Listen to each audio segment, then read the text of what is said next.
Wait, what are we looking at? That is a gorgeous leafy sea dragon there in our oceans, and lovely little swimmer crab too. These are just some of the things that we see here in South Australia under the water if you can get out there. So many amazing things to see. Like in our backyard. That's bonkers. Look at that. What's that? That one's a boarfish and a beautiful blue devil as well. These are some really colourful fish, even though we don't have corals.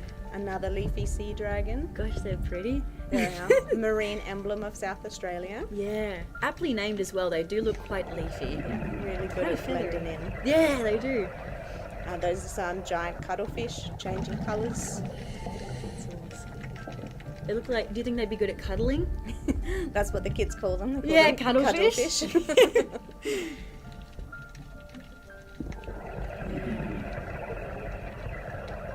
Wow. Hi guys, welcome to BTN Live. Yes, hope you're having a wonderful, wonderful Friday. You would have heard a little bit of, I guess, commentary during that video from the wonderful Georgie who works at the Marine Discovery Centre. Do you want to tell us a little bit about yourself? Yeah, sure. So hi, my name's Georgie. I'm a marine scientist at the Marine Discovery Centre in Henley Beach here in South Australia.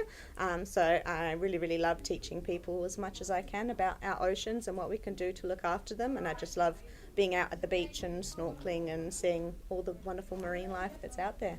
Amazing. It sounds like you got a pretty good job. Yes, yeah. I do get to go to the beach each day, so pretty good. Yeah, life doesn't get much better than that, going to the beach every day. Yeah, no, so the story this week was ocean census, so all about, you know, the new and wonderful, I guess, creatures that the ocean census has discovered. And yeah, I also wanted to start off though today, you know how Jack in previous BTN Lives has been mentioning that we need a theme song? Well, the wonderful Izzy from the good and beautiful homeschooling in Tasmania, hello Izzy, she has suggested one, and I want to know what you guys think. BTN is fun, BTN is for everyone, BTN Live, come join the hive. What do we think? I think it's pretty good. Yeah. Nice one, Izzy. Yeah, I like it too. Amazing. Well, to start us off, we've already got heaps of good questions. How deep can we dive? This is from Daniel from Upwey High School. Awesome question. So obviously we're land animals. We're not designed to be under the sea. So it's really going to depend on what you have with you. Just as a scuba diver, I think the deepest that we've been able to dive is about 330 metres, which is pretty deep because as we can sort of imagine, as you go deeper than that, the pressure is just so immense that our bodies just really can't cope. Yeah. But people have been down to the deepest points in the ocean inside submersibles and submarines. So it just depends on the type of equipment you've got with you. And if you were watching the whole of BTN, you might have seen a quiz question that mentions the Mariana Trench, which is the deepest part of the ocean, right? Yeah, Yeah. that's right. And Esther, I think, from Homeschoolers asked, how deep is the Mariana Trench? The Mariana Trench is the deepest point in the ocean, so it's out in the Pacific Ocean. It's almost 11,000 metres, so 11 kilometres down. So it's much deeper than Mount Everest is tall, which is pretty amazing. I was going to say, because, you know, you hear kilometres and stuff and you're like, okay, I can sort of picture it in my head, but that kind of gives you a clear picture of, like, actually how deep that is. That's right. So I think Mount Everest is just over 8,000 metres. So there's still 2 kilometres or 3 kilometres of ocean if Mount Everest was popped down into the Mariana Trench above it. Wow. Amazing. Yeah. That is incredible. We've got a great question here from Jaira from Sacred Heart Primary School. Hello. They have asked, what are the challenges of exploring the deep sea? Because obviously that is so deep, and you sort of mentioned that, you know, we do need other things to help us because we can't ourselves, we can't do that on our own. Yeah. So what are the challenges? So yeah, definitely pressure is one, and then being able to bring oxygen with us, because we obviously don't have gills like all the fish and the other animals that live down there. So being able to actually have humans down there, you've got to have the right amount of oxygen. And it is just so cold. So I think that also reduces the amount of time some of those submersibles can be down there. The deeper you go, obviously less and less sunlight. It can be really cold down there too. How cold does it get? In the polar oceans, it can get to -2 degrees, so it can get even colder than freezing because the salt water has to be even colder than 0 to freeze. So yeah, it can be really freezing. So I guess there's a lot of things making it a bit difficult for us to actually figure out how how many creatures are down there. Yeah, that's right. Yeah, lots of challenges, but these guys are doing it, which is amazing. These guys are doing it. Yeah. There was a really great question here. Someone about... yes, from Jada from the classical school. Hello, Jada. I love this question. How much of the sea have we discovered?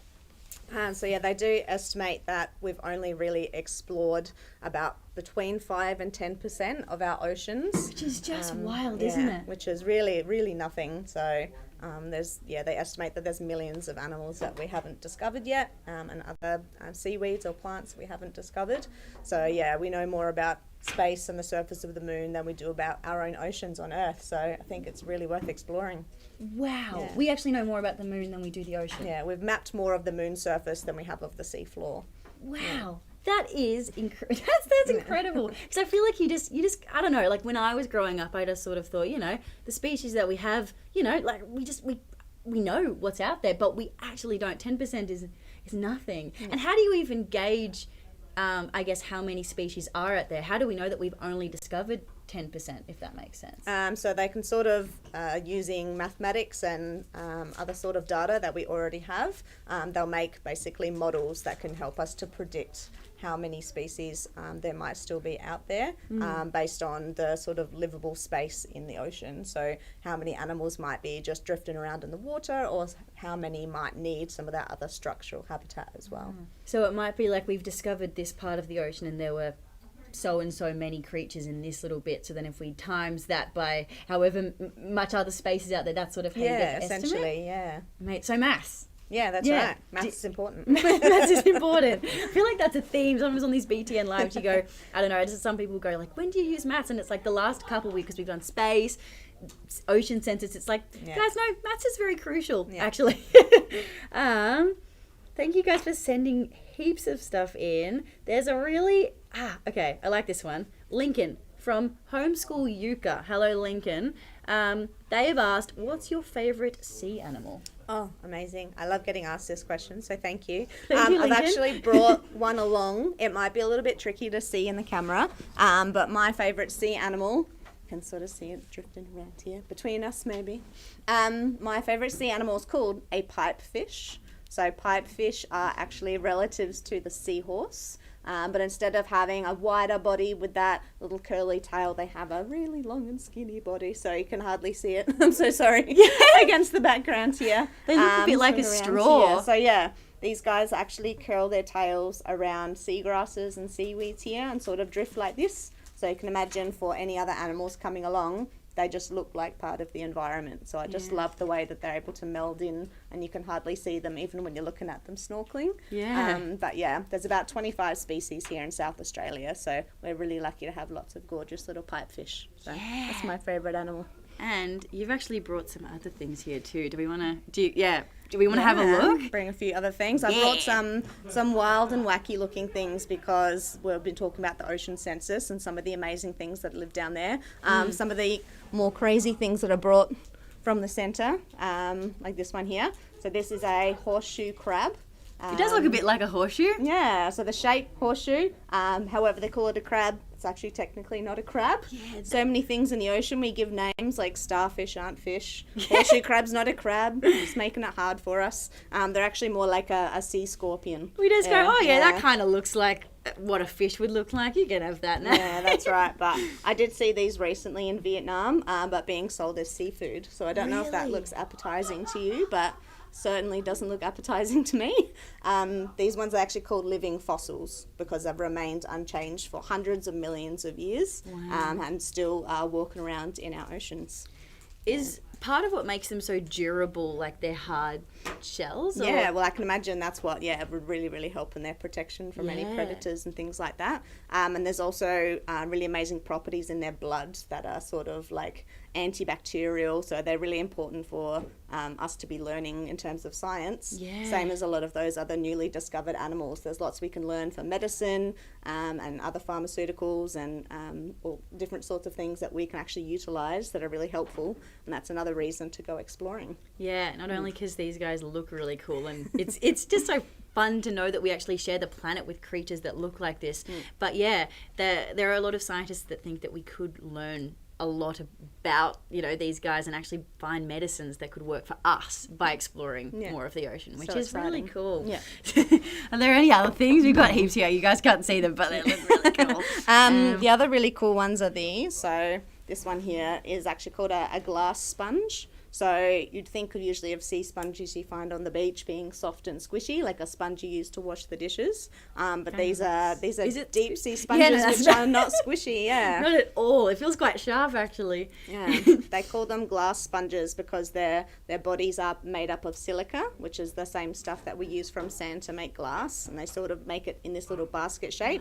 Wow. This is actually also made of silica, but it's like the width of a human hair, and that's how they anchor themselves on the sea floor, so they can live thousands of meters under the water. It's got like a little ponytail. Like a little tail. It's got like a hair. It's like, woo! The other sort of sad part about these is that they have a relationship with these tiny shrimp that get inside to the sponge when they're really small, and then as they grow bigger, they can't escape. So the shrimp sort of live inside the sponge for the rest of their life, but they do sort of benefit from each other. The shrimp can clean the sponge, and the sponge helps keep the shrimp from getting eaten by other animals. Wow. So, and there's another reason why it's important that we look after species, because there are so many little connections between one species and another. Like that shrimp is obviously integral to this sponge. Yeah. Without the shrimp, the sponge would not be as healthy, right? Yeah, exactly right. Lots of really special relationships, and we might even not have discovered some of those relationships even if we've discovered the animal. So that's why it's important. We've got to protect everything we can. Yeah. I wish you guys could see it. Probably, I don't know whether you can see it from that far, but like there's genuinely like little geometric shapes, which is just fascinating. It's so cool. I don't know whether we've got, this is, okay, the hand of Daniel. Let's have a look if you can see it. Maybe focus. Oh! As you can, it's focusing. There. Yeah. Oh! There we go. Getting there. Nice. So yeah, just amazing that nature can make those structures and patterns. It is. Yeah, putting all the little bits of silica from the seawater together and to form that. Yeah, how cool. I just find it amazing how, you know, the like shapes like squares and triangles just sort of appear so much in our natural life. Like geometric shapes, they're just perfect. Thank you. We are very zoomed in. I love you guys. Yes. Amazing. Okay. Thank you guys for sending in heaps of questions now. Okay, Harriet from Cheltenham East Primary School. Hello, Harriet. I like this question. How come we have only found out 10% of ocean species?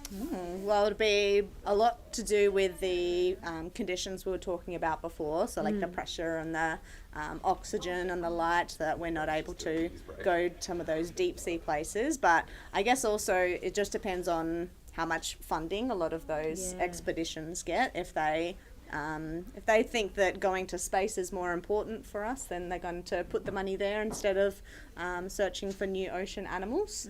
So I think a lot of it, would be the amount of money that's available for all those wonderful scientists and other people to be out on the boats discovering some of those new animals. Yeah, because I can imagine building submarines and, you know, fueling submarines and all of the technology that goes along with finding new species and like the Ocean Census Project. Yeah, there's a lot of money involved. Yeah, exactly. And you got to pay the scientists as well. Yeah. You know, it's money. Always money.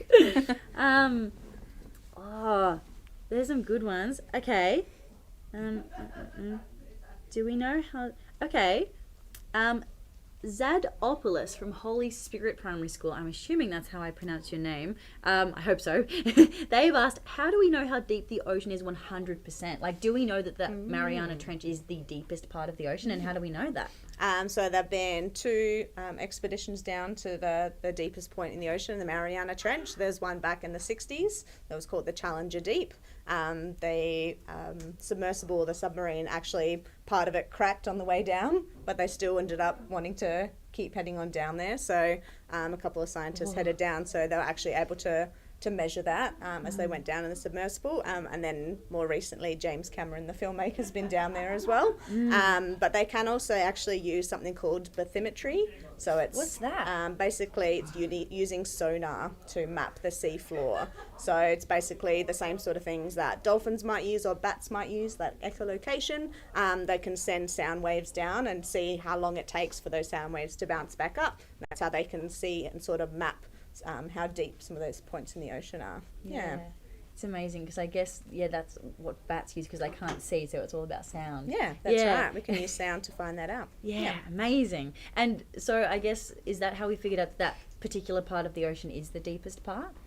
I would say so, yes. Yeah. They probably, because they're not going to just dive down any old place. Let's just check this part out. So that's also, it's part of like a system nearby some like volcanoes where there's like some rifts in the continental plate. So if that sort of works some of those things out as well, where our continental plates are shifting and meeting, then they can also sort of isolate where some of those deepest points would be. Amazing. Yeah. Do you think, like, have you ever been in a submarine and gone really deep under the ocean yourself? No, but I'd love to. I've done it virtually, with VR with David Attenborough, but the exact same thing. Yeah, I'd love to do it for real. Yeah. Would you guys like to go in a submarine? Because because I know Jack is a little bit scared of going into space. I would actually love to go into space. Would you like to go into space? I think it'd be pretty cool. Yeah, I think it'd be awesome. Yeah. But for me, going deep under the ocean, I feel like that's more scary for me. Yeah. What would be more scary for you, going into space or going deep into the ocean? Probably. They're probably pretty similar. Because the world's pretty hostile outside of your little vessel for humans, whether it be deep in the ocean or up in space. Yeah. I guess when you start relying on technology, it becomes a bit scary. Yeah. Like, hope my spacesuit works, hope the submarine works.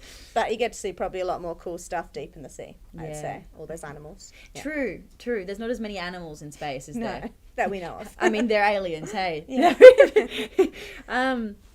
Okay. Yes. Okay. Let's go. Liliana from Homeschool. I liked this question. Hello, Liliana. What are a few names of the new creatures discovered? So obviously the ocean census, I think they discovered 866 new species so far, and by 2033 they want to find 100,000, which is just remarkable to think that there is even that many species underwater to discover. But what they're sort of doing at the moment is going through the process of not only finding them but also describing them. So I guess, would you say describing what they look like and maybe their characteristics and stuff like that? Yeah, that's right. So they would usually go through and take a look at their features, their size, see if they can work out what sort of other animals they are similar to, and then they can go through later on with some DNA sequencing to then really get down into what sort of animal they might be. Amazing. And so then, because on that ship, there's biologists and there's also taxonomists. And I don't know whether you were watching BTN last year, but I did a story on taxonomy where we basically talk about, the process of naming and describing species. And so on that ocean census ship are a lot of taxonomists. And so their job is, doing what Georgie just said, describing them, their features and their characteristics, but then also giving them names. But they haven't named all of them. And I think we have some photos of some of the creatures. I think our little birdie behind the camera has got some for us, which is awesome. So what is that? What is that? Believe it or not, it is a type of worm. So a lot of sea worms do have different sort of appendages and little parts to their bodies that might help them to move more easily around. Are they legs? So not quite legs, more just hairy parts that can help them to sense their surroundings as well. Like cat's whiskers? Yeah, a little bit like that. Yeah. Got lots of whiskers. What's the next one? Oh, that looks like... Okay, have you guys... I don't know whether you guys have seen Stranger Things, but that looks like a creature from Stranger Things, doesn't it? It does, Demogorgon. yes. I think that's what they're called. The name sort of looks even similar. Yeah, it does, doesn't it? Yeah. Wow. Do you know, what is that? Not too sure, because I'm not sure if those are legs or just other appendages. It could actually potentially be another worm based on that mouth as well. Yeah. So they often have tiny little jaws and teeth inside. We don't usually think of worms having teeth, but they can. Yeah. That's kind of creepy but cool. And by the way, just to reiterate, these are all creatures that so you know how we found like that shark fish and then that sea star, those creatures, these are some of the other creatures that the ocean census has found in that 866 those creatures that they've just discovered. And I think there's one more that we haven't named yet, so this one has not been given a name. And I'm wondering whether you guys can possibly send in suggestions for what you think this thing should be called. I don't know. Do you have any ideas, Georgie? I'm not sure. Initially, I thought it looked a little bit like a Christmas tree, so some sort of fluffy Christmas worm. I don't know. It looked a bit wormy as well. Yeah. Yeah. There's lots of options, isn't there? And it was like blue and kind of luminescent. Yeah. Yeah. Cool to see when they're living. Yeah, if they do glow like a lot of those deep sea animals do. Yeah. Well, if you guys send in enough at the end, like we can go through some of your suggestions and we can maybe Georgie can pick her favourite. Oh, do you like the that? pressure's on. Yeah. Sounds good. Pressure. Ooh, okay. Do we know this? Ooh. What is the most common colour of coral? This is from Mia from KRB. Hello, Mia. Hi, What's Mia. the most common colour? I'm not too sure what the most common colour would be, but it would be based around the other organisms living within the coral. So most of the time coral are colourful because of the tiny algae that live within their tentacles. So they have, once again, a bit like that shrimp and the sponge. It's animals that have a relationship with each other. This is an algae and an animal that have a relationship. It's called zooxanthellae. But that is zooxanthellae. try saying that at home. It's a pretty tricky one. Zooxanthellae. But yeah, it's all the different little algae in the corals that actually give it their colour. So potentially based on the more common algae, so you're going to have a more common colour in our oceans. You do see a lot of reds and oranges and pinks. Yeah. That's what comes to mind. I was going to say, when I think of coral, I don't know what you guys picture, but I picture like that peachy orangey colour. Yeah. All of that side of the rainbow. Yeah. Like maybe that's just from watching Nemo. I feel like that's the colour. I don't know. Or I don't know. Great question, Mia. Thank you for just making me think. Okay, guys, we've got our first name for the whatever that thing was. Felix has a good idea from Yuka Future Learning. Hello, Felix. They have said, my name for the unnamed species is toothbrush worm. That is good. Pretty good That's a contender, good guys. start. I love it. The standard has been set pretty high, but keep chucking them in. Okay. Isla, I think that's how I pronounce your name, from the classical school, has asked, what do you have to wear? And I'm assuming when you go underwater and you're exploring the deep sea, what do you have to wear? Well, it's going to depend on how deep you go. Yeah. Thicker wetsuit's going to keep you nice and warm. You can also get dry suits that don't even let any of the water in. So if you're in the water for longer, you can wear those dry suits, so it keeps you warmer for longer. Whereas the people going down in those submersibles, I think you can just wear largely what we'd be wearing now. So you're protected by that submarine. Yeah. But yeah, so it just depends basically on where you're going, how deep, how cold it's going to be. But then obviously all of your other equipment, as much oxygen as you can carry with you if you're going quite deep. I saw some footage from the ocean census, and there were people carrying like 6 or so oxygen bottles. So it looks like they were going to be in the water for a while. And your weight belt as well is really handy because us as humans, we're not very good at controlling our buoyancy without swimming and using lots of energy. So if you ever go diving, you usually wear like a weight belt that can control how much you're floating and sinking and give you that neutral buoyancy in the water. It's amazing. Yeah, no, I almost learned how to scuba dive. I got a little bit scared, but I think the next time I get the opportunity, I would love to learn. But when you're underwater, because like you were saying, the oxygen tanks, because you have to swap them over while you're underwater, don't you? Yes, yeah. Which is... It's so crazy. So for a little bit underwater, you have to hold your breath. Am I correct? I think so. I think so. I just snorkel. I don't dive. So yeah, but it's just incredible, and that is something that I think you have to get your scuba diving license. But it's pretty cool. I think I would like to do that one day. Yeah. Do you think you'll go scuba diving one day? I think so. Yeah. Eventually. It just hasn't happened yet. But snorkeling's still pretty good. Yeah. Especially here in SA. Yeah. Like all those creatures from the start in that video. They were all from snorkel SA, distance. Yeah. And there are creatures like, I mean, honestly, there's so many beautiful places to snorkel in Australia. We're very lucky because we do have a lot of ocean around us. Yeah, being that's right. Australia. um, ah. Hi BTN, I'm super excited to be watching this. That's from Harriet from Cheltenham East Primary School. Harriet, thank you very much, and I hope you're having a beautiful day. Thank you for watching. Oh, this is great. This is also from Harriet. Hello again. Okay, if you could explore any part of the ocean from the shallow coral reefs to the deepest trenches, where would you go and why?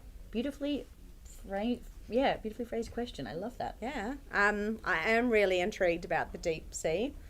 Basically just because of all those different features that the animals have compared to the animals that we're used to here in the shallower oceans, and just seeing some of that bioluminescence, or the animals that are able to glow and make their own colour, is pretty amazing. So I think I'd go to the deep sea, and also just seeing some of the other adaptations of how animals sense things without light. So I don't know if you've seen footage of there's a fish that has a clear head, because the eyes are sort of inside of its head, and then it sort of has a clear head that it can look through to find those little specks of light. Yeah, there's just such weird and crazy things. I think it'd be, like we said, similar to going to space, because down there is like aliens, honestly. Yeah. There's amazing different things. Yeah. It's funny. Yesterday on Newsbreak, I did a story on the blobfish, which we actually did show in the Ocean Census story, but it's wild. It was a little bit sad, because I found out that I don't know whether, Daniel, we might be able to get a photo of the blobfish up on the screen, but blobfish, it was in the story when I went through all the different creatures. I think there was a goblin shark that I mentioned too, but the blobfish, they don't actually look like blobs in the water. I learned that like blobfish actually look quite normal when they're at the bottom of the ocean, but then when we bring them up, they turn all blobby. Yeah. So I was like, that's a little bit sad. Yeah, I thought we've got this changed perception of them, because we see them as a blobby. It's just like the release of the pressure. They're used to having all that water pressure around them. So which I guess you can imagine, because when we're going down, there's a lot of pressure on us, but they're built to that's right. Endure that pressure all the time. Like that's their home. Yeah. But then when they come up, all that pressure is gone, and then they kind of we'll get a photo of that. But it's just, oh look, we've got it. Yeah, the blobfish. So this guy was once named the world's ugliest animal, which is a very unfortunate title for an animal, and I genuinely feel sorry for this guy, even more so but for the fact that we actually make him a bit blobby. But creatures like this exist, and they're in our oceans, which is just amazing. Yeah. The normal one as well. Yes, okay, I think we're going to find what it normally looks like in the ocean as well. But this guy, he was actually named New Zealand's Fish of the Year, which is pretty lovely. Cool. So Good for him. Under blob has made a comeback. Yeah, that's what they look like in the ocean. Different. They look pretty normal, hey? Yeah. So there's the story of the blobfish, which I discovered yesterday. Feel free to watch Newsbreak if you want yesterday's episode. Okay, wait. Okay, we've got some more suggestions for our little unnamed Ocean Census fella. Harriet, again, from Cheltenham East Primary. Thank you for sending in so many things, Harriet. Okay, Cosbury, Furfus, and Brush Pipe. I love them. There's a bit of creativity in those ones. I love it. Okay, we've got some more. Again, from Harriet, White Bottle Brushworm. Oh yeah. Yeah. That's cool. Very descriptive. Very descriptive. And Mia from KRB. Hello, Mia, as well. Aquatic centipede. Ooh. Kind of accurate. You're I right. like that one. It does look Yeah. like it has heaps of legs. Yeah. And aquatic kind of, I don't know. You know how sometimes words give you a colour in your brain? I feel like aquatic gives me blue, and that creature did Sort shine of blue. light aqua colour. Yeah. Do you have a favourite in your Yeah. head so far? I do. Okay. Do I reveal? I think we'll wait till the reveal at the end. All right. I think. No worries. Okay. Oh, okay. Which is actually pretty much now. So, what I might do is thank some schools, and then maybe we can do a drum roll at the end, and then you can reveal your favourite. But yes. Well, let's go through. Thank you guys so much for tuning in. There's lots of you. We've got Upway High School, which is actually the high school that I went to. So thank you for tuning in. Homeschooling. We've got lots of people from different homeschools. We've got Yuka Future Learning. Hello, and thank you for joining us every week. Nazareth Catholic Primary School. Hello, guys. Cherry Blossom Public School. That sounds like a beautiful Yeah, school, doesn't lovely. it? There's more Lena Valley Primary School, Inverloch Primary School. I went to Inverloch during the holidays. Brooklyn. Brooklyn. Is that maybe in the US? I don't know. Holy Spirit Primary School, WA. Edithvale, St. Joseph's, Geraldine. Heaps, guys. Thank you so much. There's more schools, but we don't have time to mention you all. Thank you so much for tuning in. And yeah, I guess are we ready for the big announcement for the favourite? We've really hyped this up, so I think I like the white bottle brushworm. So And that was, let's double Harriet's, check. I think. White bottle brushworm. Harriet, okay, you win the competition. Unfortunately, we don't have a prize, but maybe, I don't know, we can just say congratulations from our hearts, and hopefully that is enough. But Harriet, and everyone watching, hope you have a wonderful rest of your Friday, and, I'm going to applaud Georgie for joining us, and thank you so much. Thank you. Thanks for having me, Ren, Yeah. and thank you so much for all your amazing questions, everyone. It was Yeah. awesome to answer some of those for you. Yeah. But so hope to see you around at the Marine Discovery Centre if you're in South Australia. We'd love to have you. Yeah, no, you've been wonderful, and you guys have been wonderful, and have a wonderful weekend. Wonderful. Bye.